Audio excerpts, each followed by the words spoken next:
c'est un SOS, SOS. On est en état d'urgence, c'est un SOS, SOS. Faut que ça change. Beyoncé, Koulibaly, Anisha Gueye, Ara Farmamba. Alala, Yanjigi Ticket, Focado son ticket. Salut tout le monde, c'est Gam Morrison. En interview de rappeur, il y a Amkoulel avec nous, alors salut à toi. Salut Gam Morrison. Alors pour commencer, tu peux te présenter.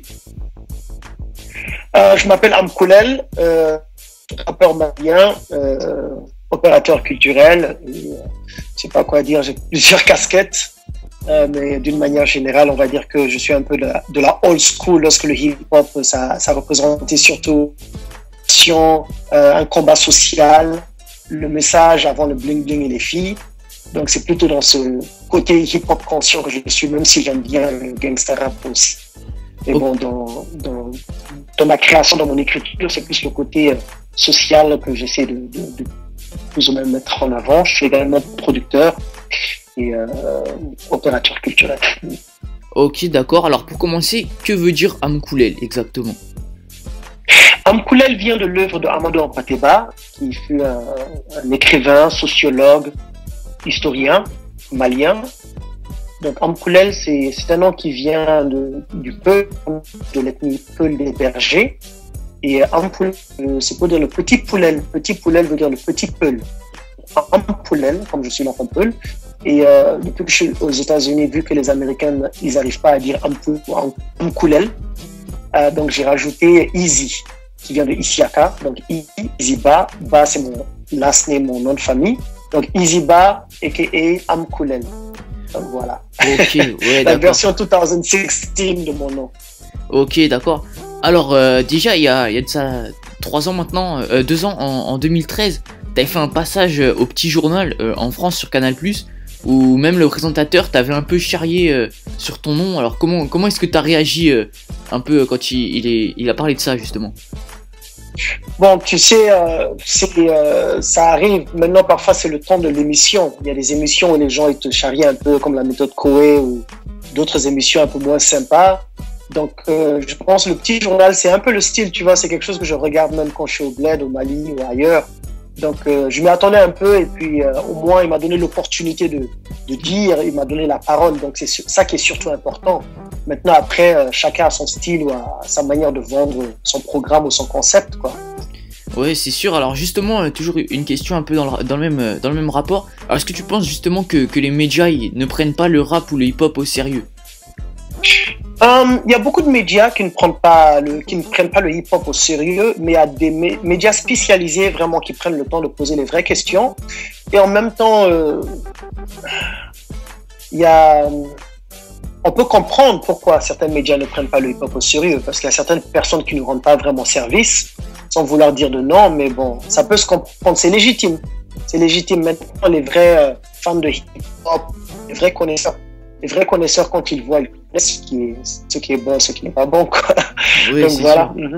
Ouais, c'est sûr. Alors justement, toi tu fais un hip-hop assez engagé. Justement, tes engagements concernant le Mali, tout ça. Alors il y a eu le son SOS justement dans ce même genre. Alors qu'est-ce qui t'a poussé justement à faire réagir les gens à travers la musique? En fait, mon engagement, c'est vrai que c'est pour le Mali, c'est pour l'Afrique, mais c'est pour l'humain d'une manière générale. Parce que je ne vois pas ma création dans un sens où ça pourrait ne profiter qu'à ma petite personne.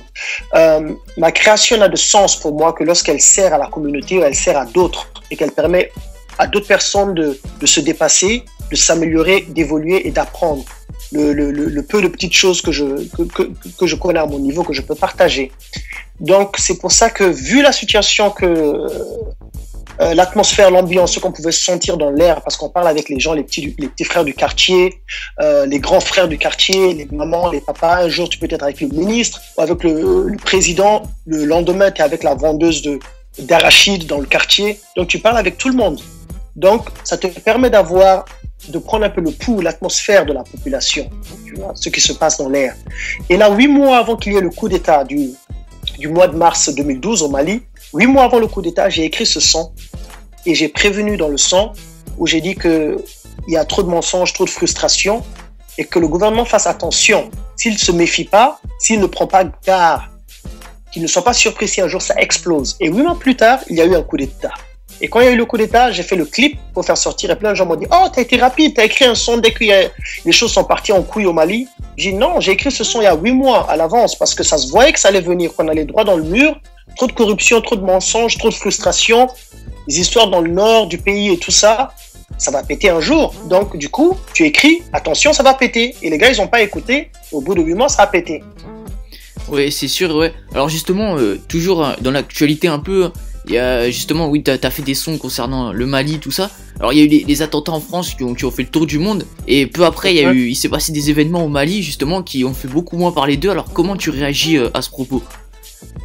Bon, tu sais, je crois que les médias aussi, il faut voir qui est derrière, quelles sont les personnes derrière ces médias-là.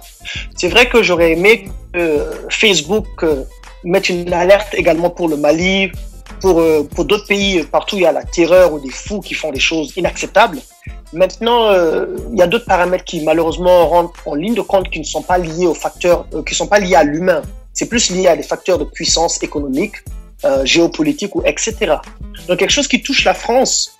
Et c'est vrai qu'il y a eu beaucoup plus de victimes en France, même s'il n'y a pas, comment dirais-je, de compétition dans le malheur. Une personne qui meurt ou 1000 personnes qui meurent, pour moi, c'est tous les deux dramatique et inacceptable. Enfin, pas qui meurent, mais qui sont assassinés de manière cruelle et sans pitié. C'est inacceptable. Que ce soit une personne ou 1000 personnes, pour moi, tous les deux sont super condamnables. Il faut faire tout ce qu'il faut pour stopper cela. Donc, je suis triste que, comment dirais-je, la situation au Mali n'a pas été couverte comme j'estime qu'il devrait, ça aurait dû être couvert, mais je pense que c'est également à nous, les Maliens ou les Africains, de mettre en place ces structures ou ces médias pour qu'on puisse porter notre message. C'est comme je le dis souvent dans mes sons, dans mes interventions, je vais jamais, il y a des artistes qui blâment la France, l'ancien pays colonial, ou bien les puissances internationales, en leur disant oui, c'est de votre faute si l'Afrique ne s'en sort pas. Oui, peut-être c'est vrai, mais moi je veux pas blâmer quelqu'un d'autre. Il faut pas attendre de la part que d'autres personnes viennent te sauver. C'est-à-dire que moi je préfère m'adresser aux Maliens en leur disant il faut qu'on se batte et qu'on construise le Mali. Si on a des amis français, espagnols, américains, anglais, whatever, qui sont prêts à nous aider, ils sont plus que les bienvenus. Et moi je vais jamais comment dirais-je, accuser quelqu'un d'autre parce que les choses ne changent pas chez nous. Il y a plusieurs pays, plusieurs civilisations. Ce sont les citoyens qui se sont battus, bec et ongle, pour s'en sortir. Ils n'ont pas attendu après les autres. Donc il faut qu'on fasse la même chose. Et cela va pour les Maliens, cela va à l'échelle de toute l'Afrique. Mais par contre, toutes les bonnes volontés sont plus que bienvenues, quoi. Ouais, c'est vrai, oui, je suis d'accord avec toi. Alors, on va revenir un peu sur le rap et le hip-hop. Alors, est-ce qu'au Mali, il y a d'autres rappeurs un peu connus ou qui mériteraient d'être connus, justement, au Mali?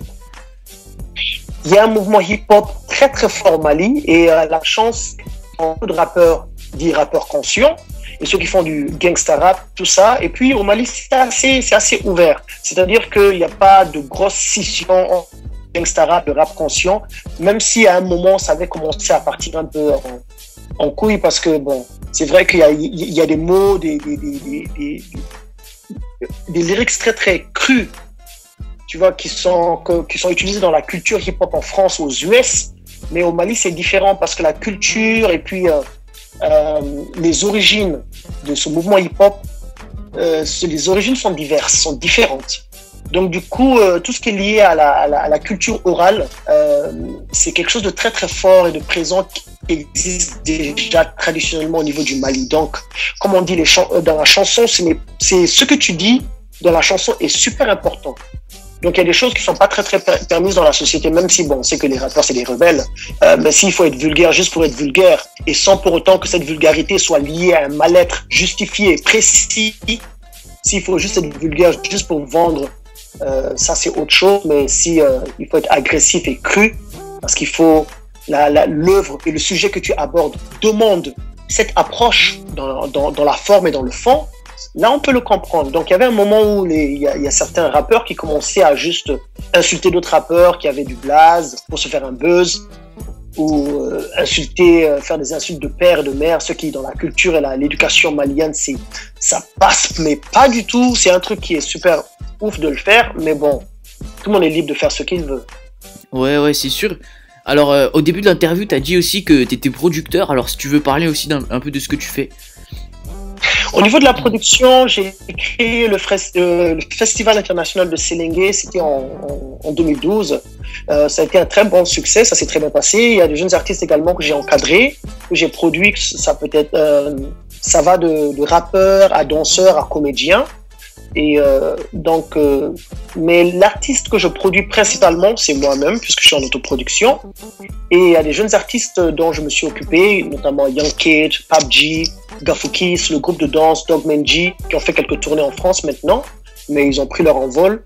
Donc, moi, mon travail se fait surtout au niveau de développer des jeunes talents dans le domaine artistique. Et ce n'est pas que dans le domaine du hip-hop ou du rap. Ça peut être dans n'importe quel domaine artistique et culturel, parce qu'au niveau du Mali, les infrastructures sont quasiment inexistantes, surtout tout ce qui a trait à la culture ou à l'art, parce que ça ne génère pas d'argent. Donc c'est très très difficile d'investir du temps et beaucoup d'énergie dans quelque chose qui n'est pas rentable, comme je le fais par passion. Et du coup, dès que les petits peuvent voler de leurs propres ailes, je les laisse s'en aller et puis évoluer, quoi. Je suis toujours derrière pour les pousser. Ok, d'accord. Alors, la dernière question qui change un peu de sujet. Alors, l'Afrique et le Mali, c'est aussi une terre de foot. Alors, est-ce que tu as une équipe de foot préférée, toi? Bien sûr, c'est l'équipe du Mali. Ah, l'équipe du Mali, oui. En plus, je sais pas si... Ce sont les Aiglons. Les Aiglons, ils ont super bien assuré. Big up. Ouais, gros big up, parce que je passe aussi une dédicace. Je sais pas si tu connais le gardien Oumar Sissoko, que j'ai déjà eu en interview aussi. C'est un mec bien. Que je passe une grosse dédicace. Gardien de l'US Orléans aussi, c'est ça, Oumar Sissoko. Et du coup, c'est la fin de l'interview. Merci à toi, Mkoulel, pour ta participation. Merci à toi pour l'invitation. Bonne continuation dans ta carrière de producteur et de rappeur. Et on se retrouve la prochaine fois pour une nouvelle interview. Qui s'élève, le vrai commentaire. On a changé de loi. Le peuple à la rage, on tue ses rêves, ne sait plus en quoi avoir foi. S'il y a plus d'espoir, toujours la même chose. Soyez pas surpris si un jour ça explose. Regarde-moi, regarde mon Malibar. Tu fous quoi, mais pourquoi c'est comme ça?